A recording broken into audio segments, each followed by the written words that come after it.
Hey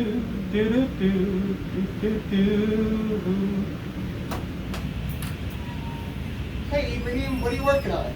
Oh, hey, Matt. Oh, I was just experimenting with nanoparticles. In the office? Don't you have to be in the lab for that?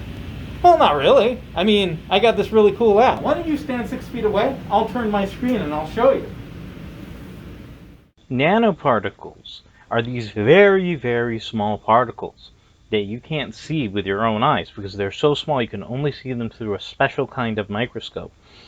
But those nanoparticles will actually have different colors depending on their size and their shape, even if they're made out of the same thing. So like these nanoparticles are made out of gold and they're all suspended in water, but they have different colors even though they're all gold, just because they have different sizes and shapes.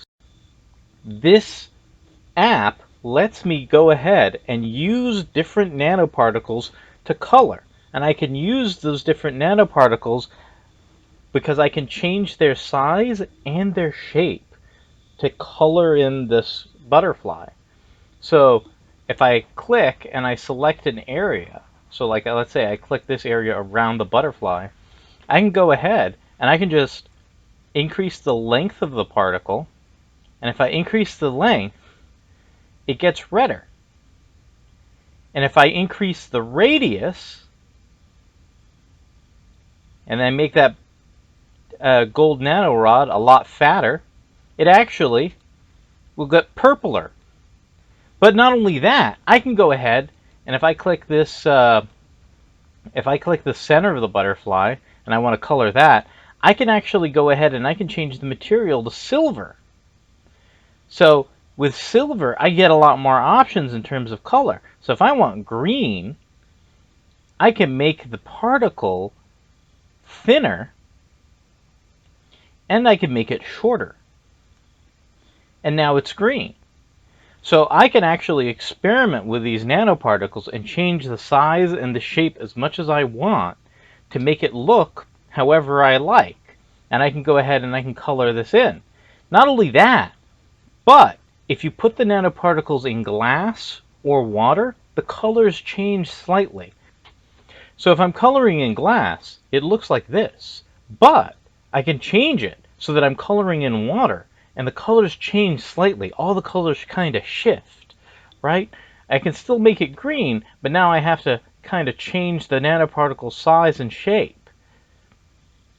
So now it's still green. It's a little bit of a different kind of green, but I can do that. So depending on whether I'm using glass or water, the colors are going to change, and I can change them for any part of the butterfly that I like. Now, if I really like what I made, then I can go ahead and I can click here. And that's going to let me download this picture that I drew. So here's a picture I drew earlier. I really like it, but I don't know, maybe you can do better. And if you don't like butterflies, you can always color in a fish, or a flower, or a race car, or a robot, or a rocket ship. But you can color in anything you like, as long as you look at this. And you know what? It's really interesting. I wonder what will happen if the particle is as long as it is wide. And I wonder what changes if we go from gold to silver. I think that's really interesting. I also wonder what happens if I make a really long particle. I wonder what happens if I make a really wide particle. So there are a lot of little experiments I can do here. Oh, that's really cool. You should make a video of that for ScienceFest this year. You think? You know what? I think it's a really good idea. I think people would really like that.